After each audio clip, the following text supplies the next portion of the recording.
Hello everybody and welcome to another video tutorial. In today's video we'll be covering how to update the firmware for the CR10 Smart, since this machine has a very particular way in which it prefers to update. As always, do this mod at your own risk and I'm in no way responsible if any damages may occur. In order to update the firmware, there's a couple things we need in order to do so. You'll actually need two SD cards that are 8 gigs in size. The size of the card is important in this case since you could run into issues if you don't use the correct parameters. You'll need to use one regular sized SD card and one that's a micro SD card in order to do this upgrade. The regular SD card is used to update the motherboard through the SD card slot that you load your printing files from. As for the micro SD card, that one plugs into the reader that's inside the LCD screen and must be opened first. Before we can use either of these cards, we'll first need to format them in a specific manner. Insert the SD card into your PC or Mac and format it so that it follows these requirements. As mentioned previously, the card should be 8 gigs in size since other versions may not have the correct settings available or be compatible with the upgrade. The file system option should be set to FAT32. The allocation unit size needs to be changed to 4096. We can then select quick format since we don't require an in-depth version to be done. After making these changes, we can then choose format. There's a couple of different alliterations of this machine, therefore we'll need to check to make sure that we have the correct firmware to do this upgrade. On the main website, you'll go to the download section and select the firmware that you want to download. Once downloaded, there's a README file which will give you the information on what type of firmware goes with what motherboard. In my case, I had CRC-2405V1.2 and was able to use this version of the firmware at the time. Unfortunately, the only way to find out what type of motherboard you have is to open up the machine and check. So I'd recommend doing this at the same time as a safety upgrade,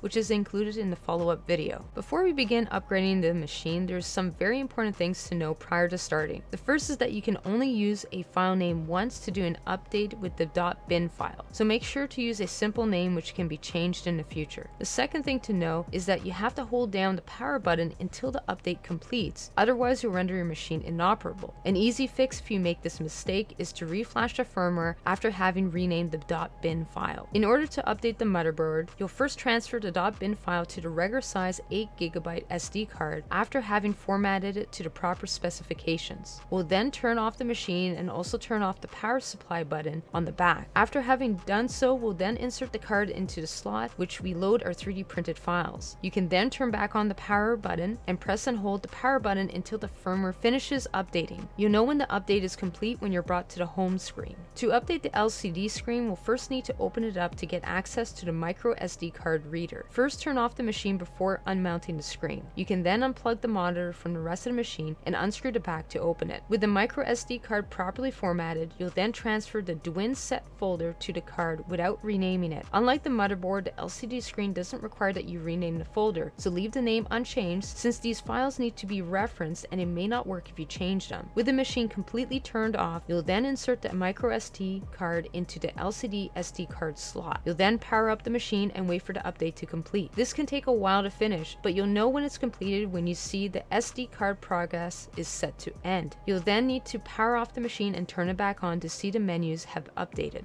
With everything now updated, you can then do a couple test prints to help ensure that everything is working correctly. Unlike most machines, I can verify that some of the issues I've encountered have been addressed with this update, and I would therefore consider this update mandatory since it greatly affects the machine performance. Also, for those of you who actually want to use this video as a guide, keep in mind that I will be posting the transcript on my main website to make it easier to follow along.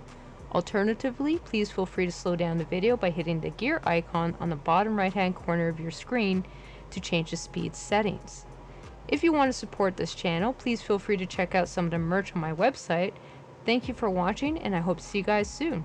Thank you and take care.